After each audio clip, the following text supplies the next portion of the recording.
Welcome to Novara Live. Happy Valentine's Day. I'm Michael Walker. I'm joined by Dalia. Gebrial, Dalia, are you feeling romantic? You've got roses in the background, to be fair. I know, that's just to, like a mood set design. Novara's budget, thanks to all of you guys, has increased. And so I can have, holiday themed design in my background. So, your money's being spent well. That wasn't a gift from your doting partner. Well, what can I say? Oh, look at you. So smug, isn't she? I hope someone's bought you some roses at home. I don't have anything behind me. Coming up later tonight, couriers across Britain have tonight gone on strike over pay. The UK press are in a full moral panic over the Labour Party and accusations of anti-Semitism. I almost feel nostalgic. And we speak to an international criminal lawyer about how national courts are taking on board the ICJ's ruling about Israel's potential genocide. The world's attention is currently focused on the humanitarian catastrophe unfolding in Gaza's southern city of Rafah. But just further north in Khan Yunis, the territory's last functioning hospital has also been under Israeli fire for days. Around 8,000 people are reported to be sheltering inside Nasser Hospital with limited access to food, water, and medical supplies. People venturing out for supplies have been killed by IDF snipers.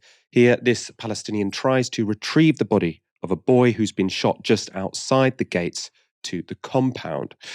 The Gazan Health Ministry says 10 people have been shot inside the compound in recent days. Israel has ordered the evacuation of the hospital, saying that everyone, including patients and medical staff, should leave.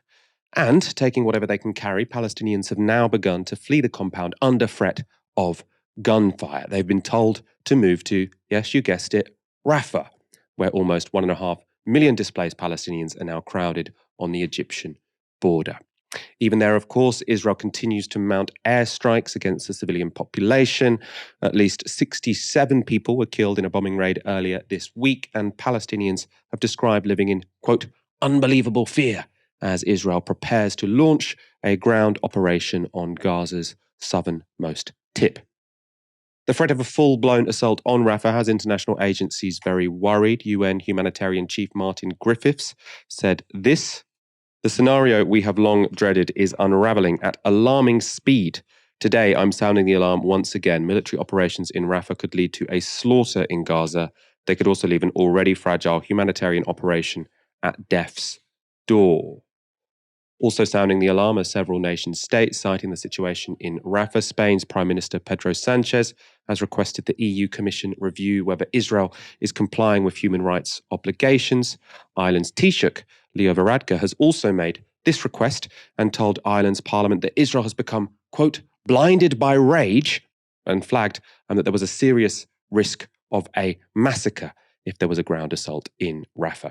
Even the UK, right, this is rare, even the UK is starting to take note of Israel's breaches of international law. In the House of Lords, British Foreign Secretary David Cameron said this about Israel's legal responsibilities.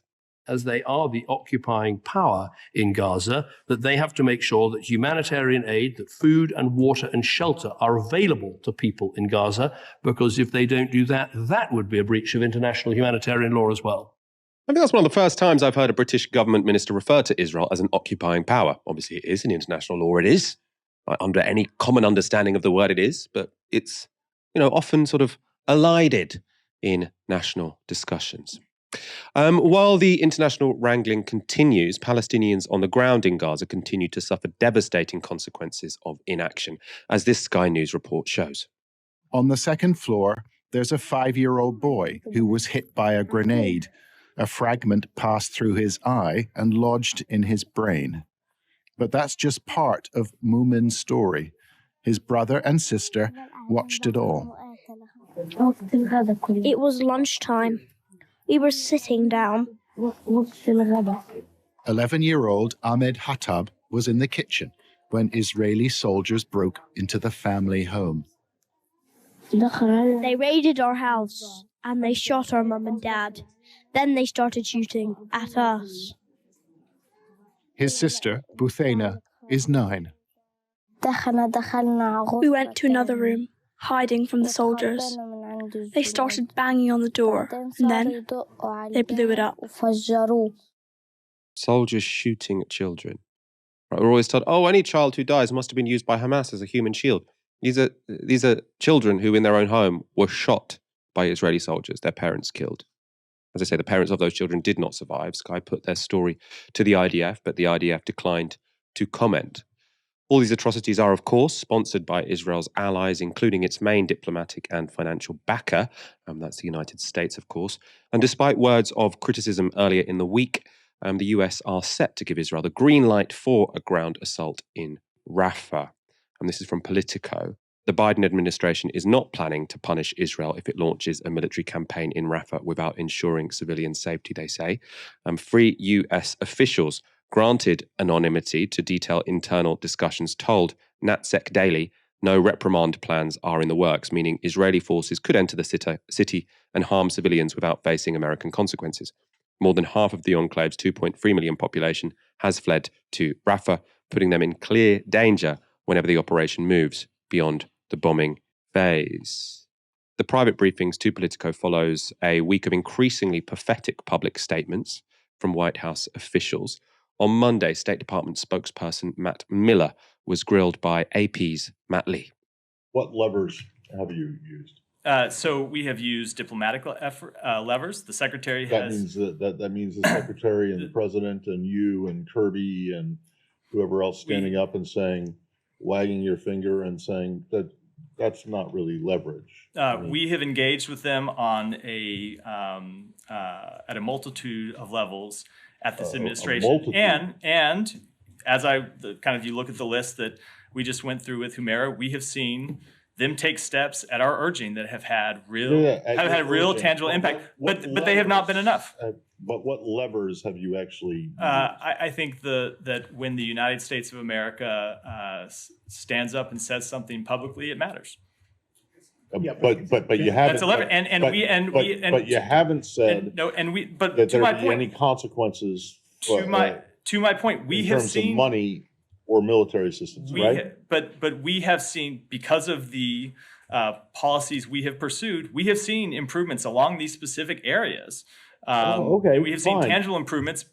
Again, okay, but I'm just asking you what leverage have you used? But also, what leverage have you brought to bear? I just went through it. What have you gone? I think the words of the President of the United States, the words of the Secretary of State matter, and we have seen. Hold on, we have over seen, the top, and we have seen leverage, and we have seen the government of Israel respond to it. Not always in the way that we want, not always to the degree that we want, or to the level that we want, but our interventions, we believe, have had an impact, and we will continue to pursue them because we believe they do. I mean, there's two ways of looking at statements like that. I mean, either you can see it as incredibly pathetic, right? So pathetic in the sense that the United States is giving this government shed loads of cash, shed loads of arms. They're enabling everything it does, and then they ask it to sort of behave in a slightly different way, and it doesn't. So why doesn't the US stand up for itself? It's giving all of these weapons to this country. Surely it can impose some proper influence on how those weapons are used beyond making sort of milquetoast statements about Israel's invasion of Gaza being a little bit over the top. Right, that's one interpretation. The other is that there's a much more deep cynicism going on here, which is that the United States, in reality, doesn't give a damn about Palestinians in Gaza, doesn't give a damn how Israel uses the weapons that have been sent from Washington, right? It doesn't give a damn. But it wants to go out and sort of speak to the world and say, oh, we asked nicely. Joe Biden said it's a bit over the top, da-da-da-da-da. Oh, we don't want them to go into Rafah unless they can work out how to sort of protect the civilians. Oh, whoops, they did it anyway. Oh, no consequences, right? If you are arming the criminal and you tell them that whatever you do with those weapons, we're going to keep giving you more, you are just as complicit as the criminal, right? And I see everything that we're hearing from the Americans as basically one part pathetic, but more seriously, deeply, deeply cynical, sinister even, right? We've got another clip for you because the following day, National Security spokesperson John Kirby gave an answer that was humiliating, really, in an entirely different way. My colleague, I think it was Nadia, asked a few minutes ago about the civilian casualties, and you said Israel has been receptive to our concerns. And for months, we have heard people at that podium talk about the civilian death toll is too high. was too high, 5,000, 10,000, 15,000. Around 28,000 people have been killed. What does the White House base the assessment that Israel is receptive to its concerns? As I said, we have seen them take actions, sometimes actions that even I'm not sure our own military would take, in terms of informing civilian populations ahead of operations, where to go, where not to go. They have taken steps.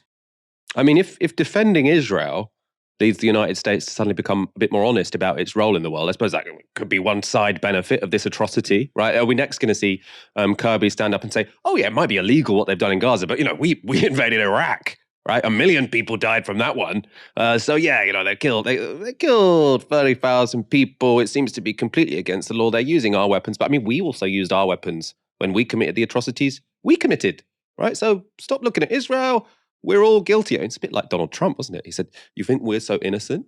Which was true. It's one of the true things he said, right? The United States are not innocent when it comes to this. But for some reason now, this is going so far that they're, the main way they distract from Israel's atrocities is to sort of point at things, that a Palestinian or Palestinian code is saying, oh, UNRWA is full of Hamas.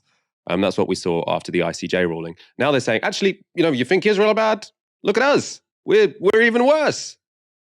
Dalia, I mean, we've shown throughout this whole war quite a few clips of both those White House spokespeople because, fair enough, the American system does seem fairly open. You have all these journalists sort of challenging them. But I think what those journalists are very able to do is show the complete incoherence of America's public position on this. I mean, it might make sense privately. If privately they think we don't care about the death of all these Palestinians, it's completely coherent. But their public statements on this just don't make any sense. Obviously, for all the reasons that you've outlined, what's happening in Rafah is a complete horror show. It's disgusting to see Blinken standing up there and saying, they're being told where is safe to go.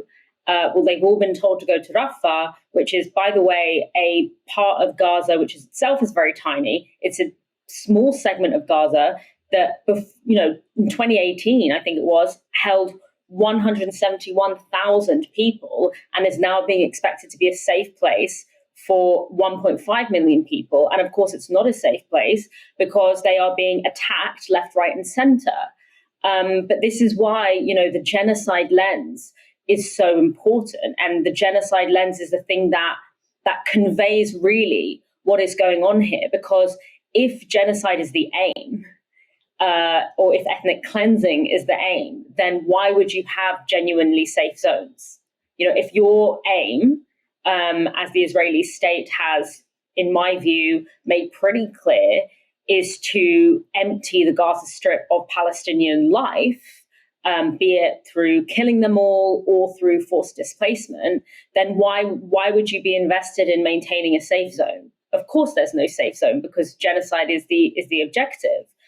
I think when it comes to the way that the US is self-narrativizing, when it comes to what's happening right now, look, I think it's become really clear that this kind of narrative that the US has used to justify its ongoing and enduring decades-long support of Israel is showing itself to be false. There's this idea that, look, this Arab region is full of savages, it's full of barbarians, it's full of people who don't understand the meaning of democracy, it's people who are regressive and violent, and Israel has been coded as a representative of so-called Western values in this barbaric Eastern region.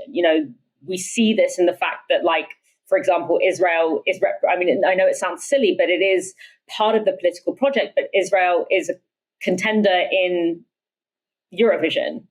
It's not in Europe, but it's a way of showing that there's this kind of idea that you have the West, which represents liberalism, human rights, rules-based order, democracy, rule of law, versus the rest, which is barbaric and brown and black and whatever. And I think that for a lot of, we know that, we might know that it was never this kind of clash of civilizations. That's not the basis of the alliance between the US and Israel. But I do think that particularly within the US, a lot of even, well-meaning liberals really did buy that story and really did believe that. And I think there might be some kind of crisis of identity taking place where suddenly it's becoming clear. I mean, it shouldn't have taken this long to become clear, but it's becoming clear.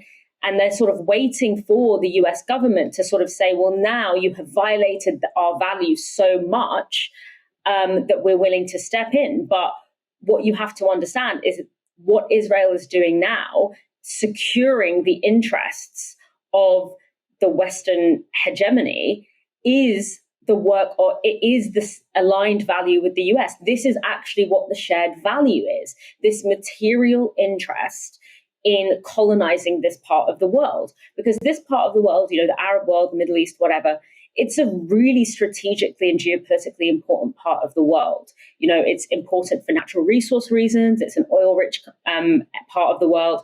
It's also important geographically and logistically. It's the part of the world that connects, you know, Europe, Asia, and Africa. It's a very, very important node in the global economy.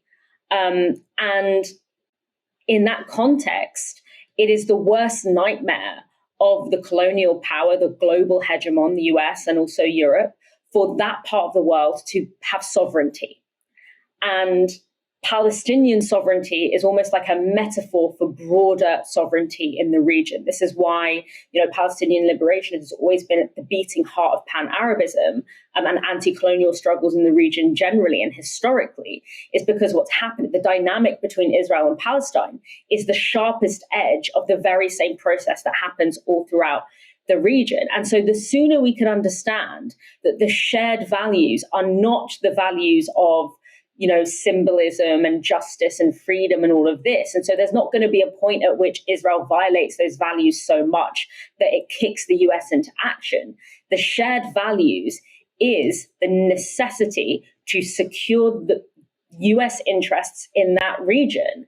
And Israel is the main entity that does that. And so this is why we're not seeing, I think, the kind of reaction that I think a lot of even well-meaning liberals in the West were kind of expecting. They were expecting that there was a point at which it could go too far, that even for show, there would have to be a stop to this. There would have to be a point at which serious leverage was used. But we have to remember, you know, this is the same part of the world that dropped an atomic bomb. So we can't really believe that this is kind of the claims on which we can. This is not going to be the final route out of this kind of appeal to surely this is a violation of these values. Those values are now nakedly irrelevant when it comes to whether, you know, securing US interests abroad. I think where this might be tricky for Biden is that there's an election coming. It's very soon. There are a lot of those well-meaning liberals in the US who might have at one point enthusiastically voted for him over the seeming evil and chaos of Donald Trump, who now may not be as galvanized to do so. But frankly, I don't think that the lives and livelihoods of millions of Palestinians should be the price that we have to pay for people to wake up in the West. I think that, you know, I don't think that it's a fair exchange, but I do wonder, when we'll see it when the elections come, to what extent that kind of clash of civilizations narrative that has upheld this alliance for so long has really managed to withstand the viciousness and the extremely visible violence and ruthlessness of colonialism that we have seen over the past few months. That has nonetheless kind of been the underlying logic of the global sort of order for a very long time now, as long as colonialism has existed. Obviously, the alternative people have is Donald Trump, who won't be, you know, any more of a friend of the Palestinians. But I think you're exactly right that what this will do is probably make a lot of people just not bother to vote, because it's really difficult to go out and vote for someone who you think is implicated in a genocide, right? Difficult thing to do. I'm not saying I would judge anyone for voting for Joe Biden when you've got Donald Trump as your alternative, but I also wouldn't judge them for staying at home. Earlier this week, an appeals court in the Netherlands ordered the Dutch government to stop exporting military parts to Israel. Human rights groups who brought the case argued that it was illegal for the Netherlands to supply the F-35 jet plane parts to Israel while it bombs civilians in Gaza, a breach of international humanitarian law. And the appeals court agreed, saying, quote, "It is undeniable that there is a clear risk the exported F-35 parts are used in serious violations of international humanitarian law." The court has ordered the Dutch government to stop all exports of the parts to Israel within 7 days. The Netherlands affiliate of Oxfam was one of the groups that brought the case. Speaking to Al Jazeera, their director highlighted the importance of the win. I think it's very significant, and I'm happy that the court was so clear also in its ruling today. I'm hopeful that it will change the behaviors of my own government, the Dutch government, and it must, because they need to obey by this ruling. I also hope that it's a turning point, that governments in Europe or elsewhere who have supported Israel so far will look themselves in the mirror and realize that they are, in fact, co-responsible or even complicit of the violations taking place in Gaza as we speak, basically. The Dutch government has now said it will appeal the ruling in the country's Supreme Court, saying this: "In the government's view, the distribution of American F-35 parts is not unlawful. The government believes it is up to the state to determine its foreign policy. The government is lodging an appeal in cassation because it believes the Court of Appeal did not take sufficient account of this. In the meantime, the government will consult with international partners within the F-35 program very soon in order to secure the Netherlands' role within the program. The government will do everything it can to convince allies and partners that the Netherlands remains a reliable partner in the F-35 project and in European and international defence cooperation." So that's the Dutch government essentially trying to reassure the international arms industry that despite this hiccup, it's still open for the bombs and bullets business. Right? Well, don't worry, our courts aren't so worried about human rights that we can't still export these parts wherever you want them exported to. And the Dutch case is important because the court's reasoning could be applied more widely. Every country in the EU is a signatory to what's called the EU Common Position on Arms Exports. It means a state must deny an export license for military components to any state where, quote, "there is a clear risk that the military technology or equipment to be exported might be used in the commission of serious violations of international humanitarian law." I would say that risk definitely applies when it comes to Gaza right now. The Dutch court found that such a risk exists with Israel, citing UN Special Rapporteur reports, civilian casualty figures, and the destruction of civilian infrastructure. What does this mean for the UK, though? We're obviously sending lots of arms to Israel. We're obviously not in the EU anymore, but we do have our own rules for arms export. So they're called the Strategic Export Licensing Criteria. They were brought in by the Tories in 2021 as a replacement for the EU rules, so as part of Brexit. But the replacement was weaker than the original EU rule. So that makes it easier for us to send arms to violent regimes. However, our guidelines do still contain this clause. Having assessed the recipient country's attitudes towards relevant principles established by international humanitarian rights instruments, the government will not grant a license if it determines there is a clear risk that the items might be used to commit or facilitate a serious violation of international humanitarian law. Palestinian rights organisation Al-Haq, along with Global Legal Action Network, are currently taking the UK government to court over its arms trade with Israel. Earlier today, I spoke to Al-Haq's legal researcher and advocacy officer, Ahmed Aboufal. I began by asking him about the case he's helping to bring against the UK government.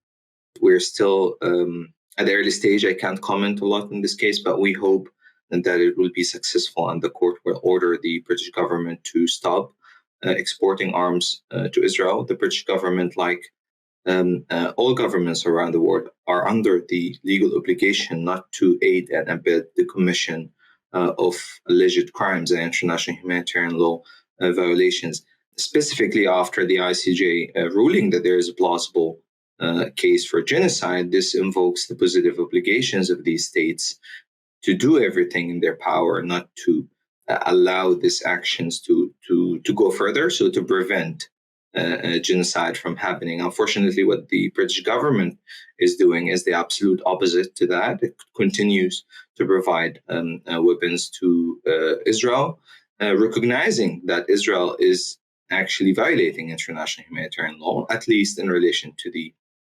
announced attack on Rafah. We heard what David Cameron said and several others. So in a way, what the British government is saying, like the US government, Israel is violating IHL, but we will continue to send it weapons. So in that sense, I think the UK government, like the US government, have blood of Palestinian children on their hands. They have not only a legal responsibility, but a moral one. And in relation to Palestine, a historical responsibility not to allow further commission of crimes against the Palestinian civilians in Gaza. As far as I understand it, the case in the Netherlands and the case you're bringing in the UK, they relate to national law. So laws or EU law or national law about exporting arms if they're going to be used to breach humanitarian law.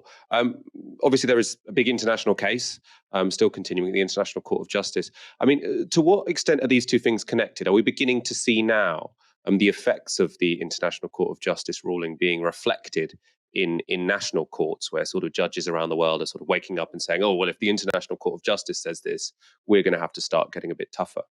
Absolutely, there is a connection there. I think a court ruling, an international court ruling like that of the ICJ, in my view, is worth what the political sphere is willing to implement, or how it's willing to implement it. In this case, we have the Security Council and the US veto all along. But in relation to domestic jurisdictions, it could be utilized to start cases against governments that are complicit in the genocide that is unfolding in the Gaza Strip.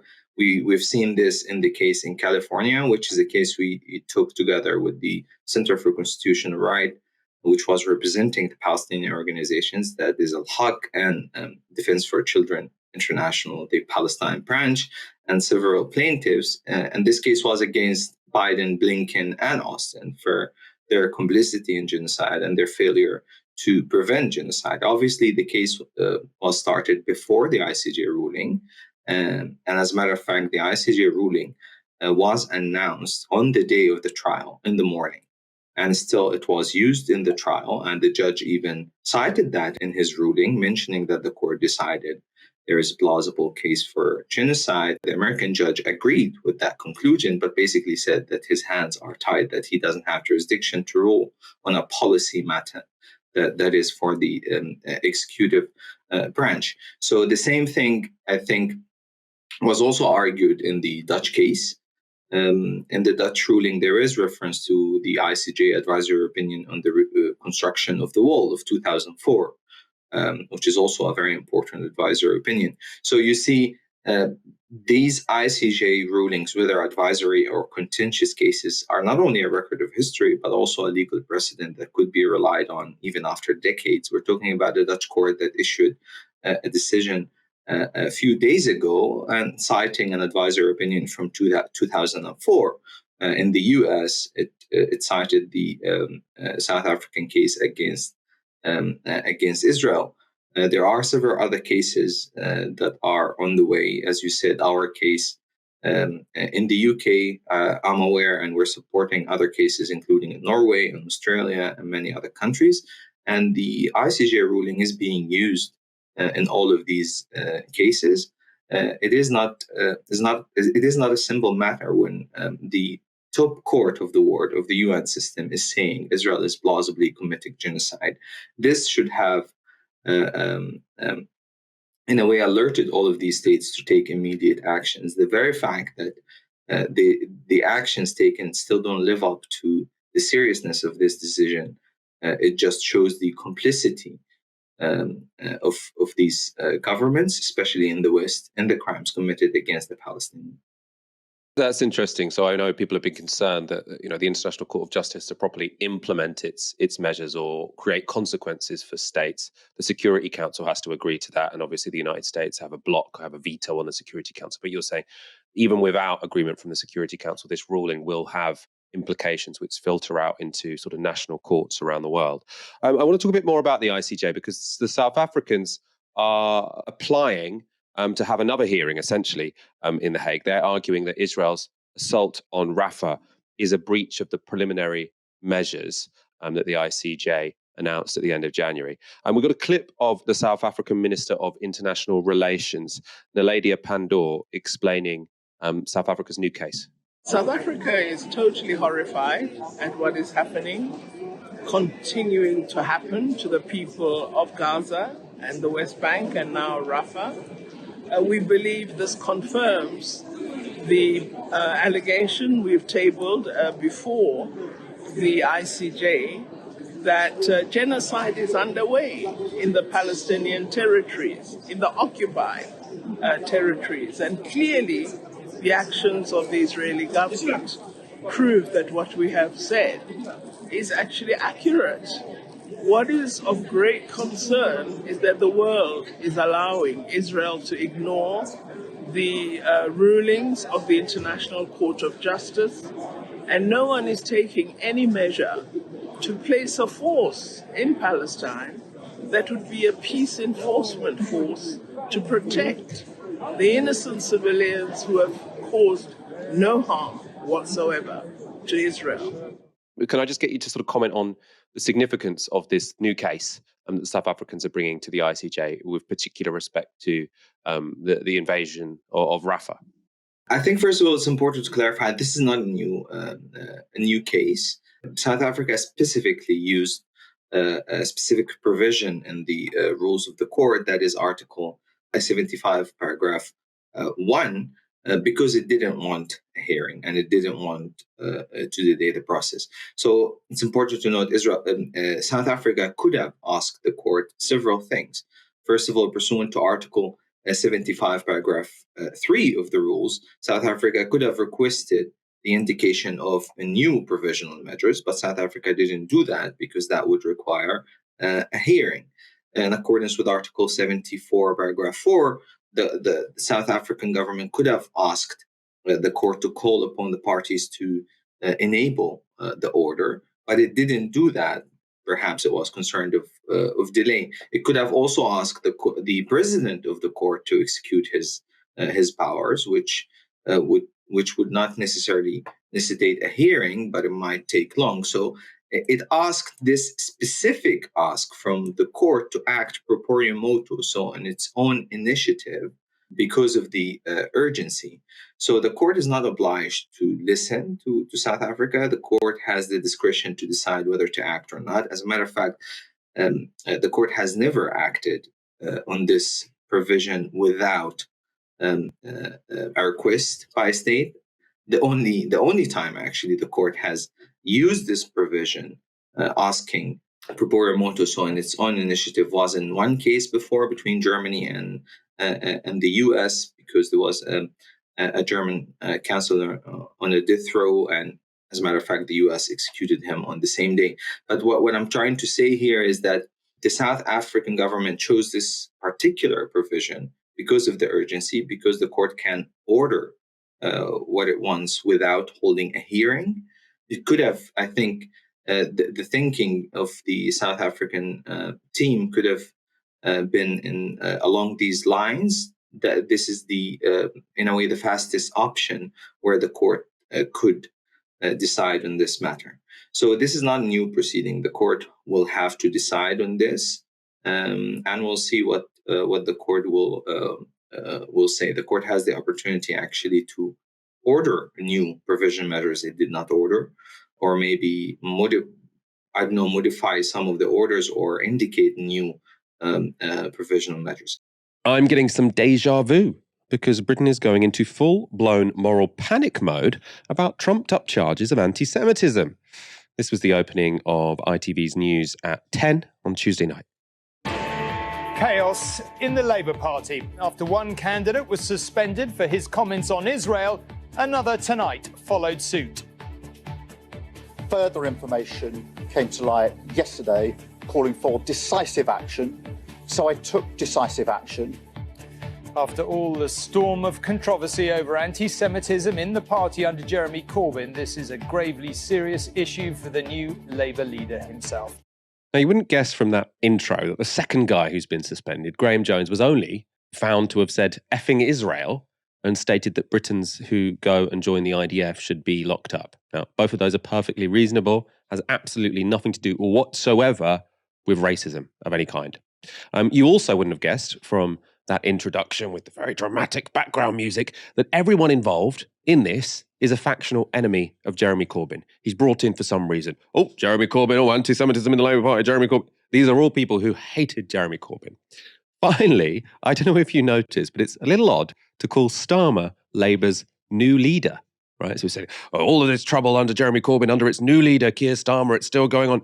He's been in charge for 4 years, right? The idea that Keir Starmer is Labour's new leader seems a bit far-fetched for me.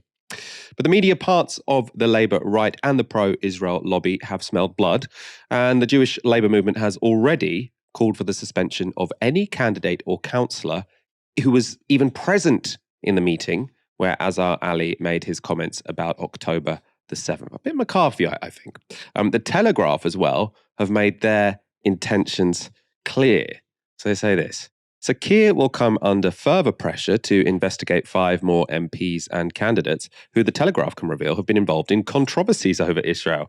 2 shadow cabinet ministers, Fangam Debonair and Shabana Mahmood, are among those who have expressed contentious views on Gaza, while Afsal Khan, a former shadow minister, previously compared the Israeli government to Nazis. Zara Sultana, the left-wing MP, liked an anti-Israel social media post last month, while a councillor running in Southampton allegedly attended a pro-Palestine rally in November. Let's look at these allegations again, right? So the people who are facing, there's these calls. Keir Starmer's under further pressure to investigate these people. So 2 shadow cabinet ministers expressed contentious views on Gaza. The hell is a contentious view on Gaza? I think a contentious view on Gaza would be that we should continue selling arms to a government which is using them for genocidal ends. That to me should be fairly contentious. I don't know what they mean by contentious here. I haven't heard anything that Fangam Debonair or Shabana Mahmood have said that seems particularly contentious. I mean, they've been marginally more critical of Israel than the Labour leadership. That seems to be enough to be landed in this position by the Telegraph. And then Zara Sultana liked an anti-Israel social media post last month. She liked an anti-Israel social media post. Israel has been found by the International Court of Justice to be potentially carrying out a genocide in Gaza. And liking a post critical of Israel now should get you thrown out of mainstream politics. Completely bizarre. And a councillor running in Southampton, I love this word, a councillor running in Southampton allegedly attended a pro-Palestine rally in November. Allegedly. Or he's alleged to have attended a pro-Palestine rally. It's like a crime, something really bad. He's allegedly been a sexual harasser in the office or whatever. He allegedly attended a pro-Palestine rally in November. Dalia, I've heard allegations that you've attended pro-Palestine rallies and that you might have liked anti-Israel social media tweets. And I bet you've got a lot of contentious views when it comes to Gaza. I mean, what the hell is going on here? My dreams of standing as, a Labour MP have been shattered. Until now, they were pristine. It's a true upside down world when, as you said, a political party, even take away the fact that the Labour Party is supposed to be like a progressive or like centre-left party, just any political party thinking that it's appropriate to suspend members, to suspend representatives because they are critical of a government that has been found, as you said, to be plausibly committing genocide. I mean, when you lay it out like that, it is completely indefensible and it's completely obscene. I think because often, we talk about Keir Starmer being, a careerist and being very sort of cynical. But I think sometimes we assume that because he's very careerist and because he's very cynical and because he doesn't have a backbone or principles, that somehow makes him a really good politician. He's actually not a good politician because I don't understand what the political gain of continually rehashing this thing that they say they want to put into the past of the Labour Party at the expense of so much of their base. I mean, at this point, it's like, is a single Muslim MP going to be able to survive the Keir Starmer era? Like, it is a fact that for a lot of Muslim people, a lot of people from the Middle East, and actually a lot of people around the world who don't have a specific reason to have a really vested interest in turning a blind eye to what Israel is doing right now, will share the sentiments of someone who is critical of Israel. And so it's like, what kind of base are you building? Like, what kind of power are you building? Even if you were just the most cynical person in the world and all you cared about was building your own career and winning an election and staying in power, because let's not forget, winning an election is not the same as actually holding political power. You win the election and then you have to convince the people that you still deserve to be in power. It's not functional if you are extremely unpopular for the entirety of your tenure. I don't think that's what Keir Starmer wants to do, and that's not the politically savvy thing to do. But the fact that he has managed to set himself this kind of bizarre benchmark, which forces him to cannibalize his own party beyond even just the Corbynite faction, which is a significant part of the party's base. But even he's going beyond that, even to, as you said, go for people who have never been associated with Corbyn, who would consider themselves to be anti-Corbyn, and yet the benchmark he set himself is so unstrategic and is so broad and but poorly thought out and reactive that it's almost like all you've done is just lose segments of your base rather than really significantly gain ground with any new bases, which is what someone who is politically savvy would be doing. And I think it speaks volumes that, this is a man who hasn't even governed for a single day as prime minister. And he is standing against one of the most unpopular parties and unpopular prime ministers in recent history. How can Keir Starmer still manage to be doing such a bad job of getting people on his side? His ratings are very poor. 47% of people think he's doing a bad job. 15% don't know. Only the rest of them think he's doing a good job. And when it comes to his vote amongst amongst Muslim voters, which are a significant part of the Labour Party's base, that has plummeted from 80% to the low 60s. So for me, what I find so intriguing is for someone who has no principles and for someone who's willing to say whatever he needs to say to get ahead or to convince the person in front of him, how is he still doing such a bad job of keeping even the bare bones of his base together? I mean, it doesn't bode well for what, even from his perspective, for what a Labour in power, Labour Party being in power will look like. I can't see how he's going to be able to actually hold a coalition together long enough to even wield power in any kind of meaningful form. So even if you put aside the significant moral and political differences that perhaps you and I might have with Keir Starmer, from a self-interested position, it makes no sense. Which brings me to the conclusion that not only do you not have a backbone, not only do you not have principles, but you don't even have a sense of basic political strategy. So you basically have nothing when it comes to something to offer the Labour Party or the British people at large. One of the things people say has been damaging for Keir Starmer this week is him seeing uncertain about what he wants and what he should do. A lot of dithering. Ed Balls, though, in contrast, he's former Shadow Chancellor and now GMB host. He knows exactly what he thinks. Azza Ali said a terrible thing. Terrible. Well, the Jewish media bit anti-Semitic thing. And that's what he's been dealt with. Yeah. Graham Jones, I know him really well. Yeah. Was an MP. Yeah. He is not a Corbynite. No. Not hard left. Absolutely not anti. Nor was the Rothschild candidate who's been absolutely not anti-Israel. Yeah. Absolutely not anti-Israel. Right. In fact, if anything, on the other side of that argument, very, very deeply embedded and knowledgeable about the military. Right. I think what had happened was he and Azza Ali had been told to go to a meeting to reassure the community that they were being listened to. But I don't think he was intending to send those kind of anti-Semitic messages at all. You could all imagine saying kind of expletive America, expletive France. The thing he said about the military is true. I think it was extremely unwise. But to describe him or what he said as anti-Semitic, I think is untrue. That's why they're not even hiding it. That argument, right? There was no discussion about what was said. I mean, very briefly at the end. But the key point there, let's get some facts straight, he said. He's my friend. That was a good one. He's not left-wing. He likes the military. He likes Israel. and therefore he shouldn't have been suspended. Right? That's the argument. A little addendum at the end. Oh, and by the way, what he said wasn't anti-Semitic. Right? The key issue, he's not left-wing, he's not a Corbynite, this was a mistake. Right? I, of course, agree, right, what Graham Jones said wasn't in any way anti-Semitic. I don't think he should have been suspended, but I would like some consistency here. In fact, I'm somewhat grateful that Ed Balls was so explicit there when it came to the factional motivation of his defense of Graham Jones.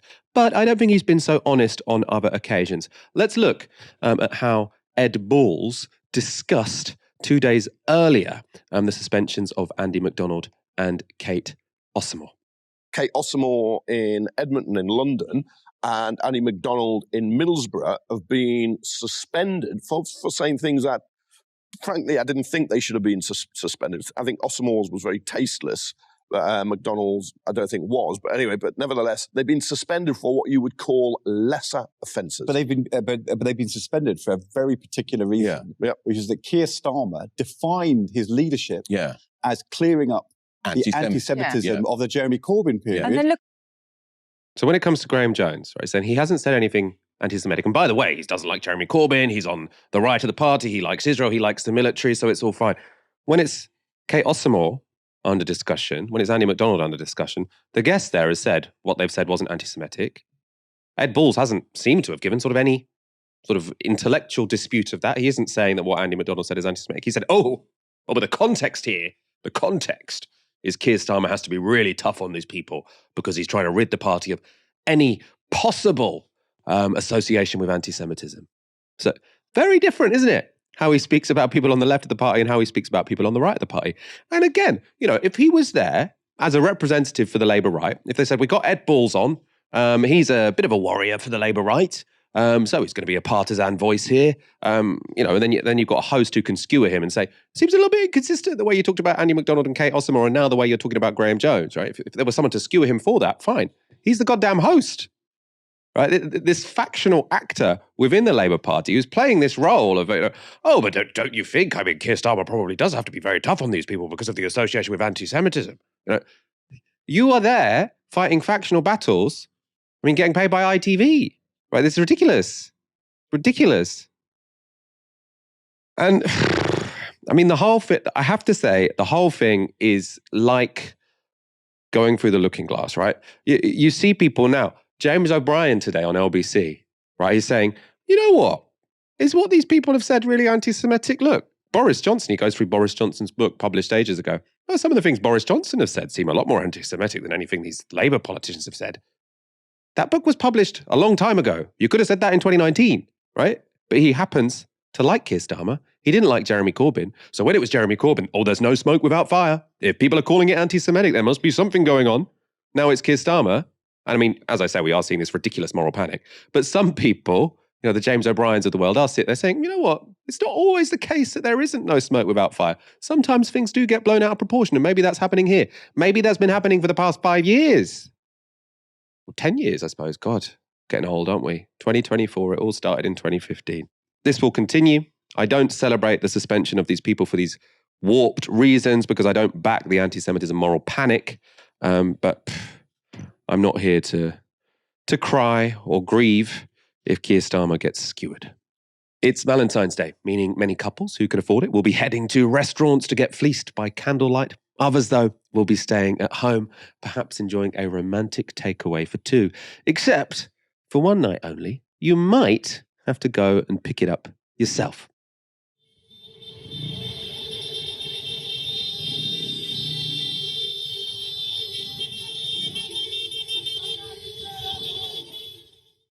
Those were food delivery couriers in London out on strike tonight. They're amongst the thousands of food delivery couriers across Britain walking out over long hours, precarious work and pay that's plummeted during the cost of living crisis. They include workers for gig economy platforms Uber Eats, Just Eat, Deliveroo and Stuart, which I'd never heard of. And they join similar actions taking place in the US and Canada. Now, one of those workers, writing anonymously for The Guardian, said this about their pay. A recent report looked at pay in the sector and found the vast majority of platforms couldn't provide evidence that workers' gross pay was at least the minimum wage after costs. I try to do 3 orders an hour and average about £10 before costs. Sometimes I make less, more like £7. Other riders who are less experienced or don't have accounts with all the apps that I do make even less. The strike has been organised by grassroots group Delivery Job UK, and because delivery couriers are classed as self-employed, they aren't entitled to the minimum wage. While Deliveroo says, quote, every rider is guaranteed to urge the national minimum wage plus vehicle costs. There's a massive loophole, though, that companies can exploit when it comes to the minimum wage, because they only pay, or at least when it comes to sort of saying they pay the minimum wage, is that they only pay couriers when they're on an order and not while they're waiting for one. Companies have also been driving down their rates of pay, with some riders now being paid as little as £2.80 per delivery. One of the Delivery Job UK's organisers told Novara Media this: couriers tell me, I used to work for 8 hours, but now I have to work for 11 hours. Or they'll say, I used to work for 5 days, and now I have to work 6.5. This affects people's livelihoods. It affects their families. It affects their relationships. I mean, of course it would if you're working 11 hours a day or 6.5 days a week. Delivery Job UK is demanding platforms pay drivers £5 per delivery. They also want additional pay for bank holidays, bad weather, and Sunday working. And they're asking the platforms to provide riders with food bags and jackets instead of riders having to buy them themselves. I'm joined now by Novara Media's Labour Movement correspondent, Polly Smythe. Polly, can you tell me how many people are involved in this strike? So the strike's unfolding literally as we speak. I mean, we're based in Bermondsey, and there's a picket right around the corner. So the first strike action that happened on the 2nd of February had around 3,000 people, but today's should be much bigger. That's because they've had time to organise since the first strike action. The word has spread both via WhatsApp groups and social media, which Delivery Jobs UK are making great use of, but also just through word of mouth. I mean, if you think about a high street, you think about a McDonald's, you see big groups of couriers stood outside, waiting for orders. People talk to one another. And so this strike could be much bigger. It could be possibly one of the biggest strikes that the gig economy sector has seen in the UK.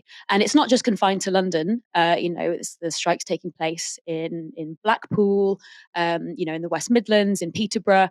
So it could be really big. I've just Googled how many riders Deliveroo say they have. They say they've got 50,000 self-employed riders. Now, they might well be inflating that. I have no idea. But I mean, is this a significant proportion of the workforce who will be striking? And I suppose, the question some of our viewers might be wondering, will they be able to order a Deliveroo this evening? Whether or not, everyone's striking, when there's a picket line, that picket line can be enforced quite strongly. And so, if you turn up and say, I'm here to collect, so-and-so's steak and chips romantic dinner for 2, I'm sure that the workers on the picket line will say, hang on a minute, actually, you can't cross, and, we're doing this for the benefit of everybody. So even if the proportion of people who are striking isn't, massive in proportion to Deliveroo's workforce, the proportion of people who won't be able to work will be quite high. And yeah, we saw on February 2nd, videos of McDonald's orders piling up. The rate that Deliveroo was offering riders to accept orders was ridiculously high. People could earn kind of as much as they might earn in one day, in one trip. And so hopefully people won't be able to, access food on Valentine's Day. And, and if you were tempted to order food today, then I would say don't, because you are crossing a digital picket line. And there's nothing more romantic than getting out onto the street, having a chat with riders, speaking to them, asking them about their working conditions. I think, that's the true spirit of Valentine's Day. Yeah, very well. But I assume they're not going to be physically stopping riders like going to McDonald's to pick up orders, right? I mean, I imagine it's more of a persuasive strategy they'd be taking on. They'll be explaining their cause and saying, rates have gotten really low. I know that the rates that you're being offered to pick this up now are really high, but that's not because Deliveroo or Uber Eats values you. That's because, they're desperate. And so, look at what we can achieve when we take action, and that we're doing this for everybody. What I'm getting from what you're telling me is that what they get per delivery varies wildly, sort of depending on how many riders are in the area. Obviously, if lots of them are on strike, then maybe the fees will go up a little bit. And presumably, if lots of people are ordering at the same time, potentially, on Valentine's night, the rates will go up a little bit. They're striking about the minimum rate, like the floor. Is that the case?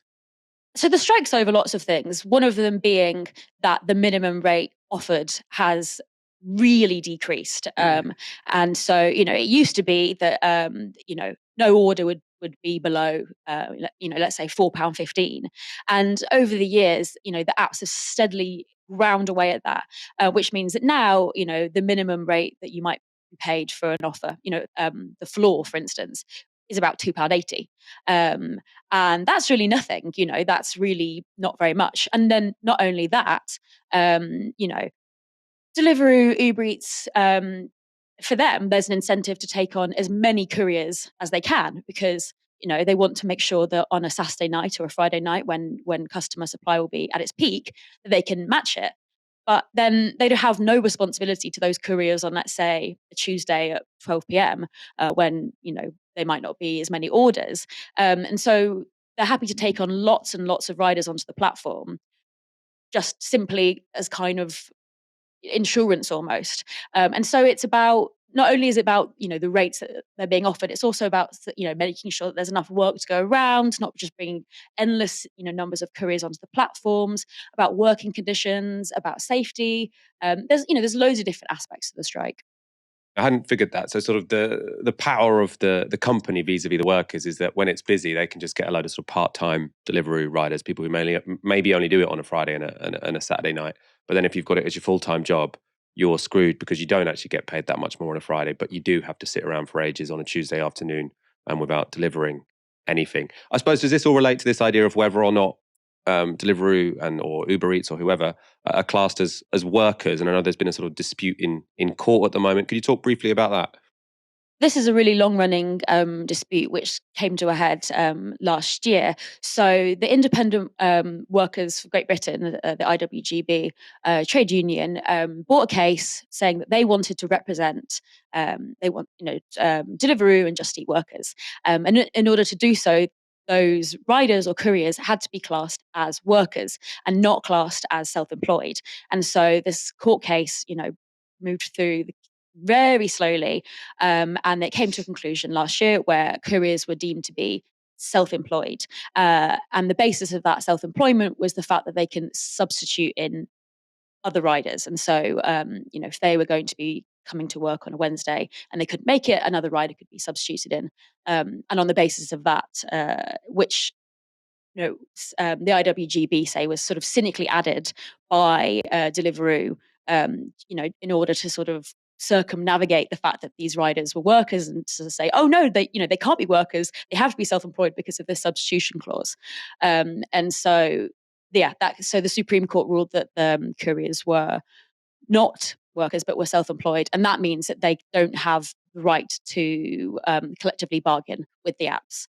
And so that makes sense then why we see this kind of action pop up, kind of more informal wildcat grassroots organising.